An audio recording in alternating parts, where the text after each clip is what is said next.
యేసుక్రీస్తు అందరికి ప్రభు అంటే అన్య జనాంగమైనటువంటి కొర్నేలి కుటుంబము, బంధువులు, స్నేహితులు, రక్త సంబంధులు అందరినీ, కుటుంబస్తులు అందరినీ సమకూర్చాడు ఒక చాట. ఆమేన్. మీ కుటుంబాలలో, మీ జీవితాలలో, మీ బంధువుల్లో, మీ స్నేహితుల్లో, సన్నిహితుల్లో అద్భుతాలు జరగాలంటే వాక్యము వినిపించండి పిల్లరా. యేసయ్య బోధ వినిపించండి, యేసు క్రీస్తుని గురించే మాట్లాడండి. అప్పుడే అద్భుతాలు జరుగుతాయి, స్వస్థతలు జరుగుతాయి. వేచి ఉండండి. యేసు క్రీస్తు వారి బోధ ఏంటంటే ప్రార్థనలో చాలామంది తొందరపడుతూ ఉంటారు.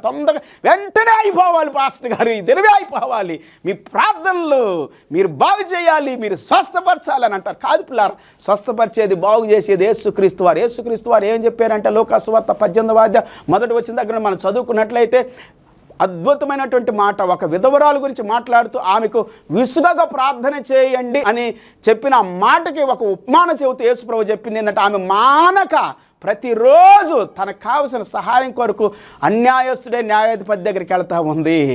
అతడు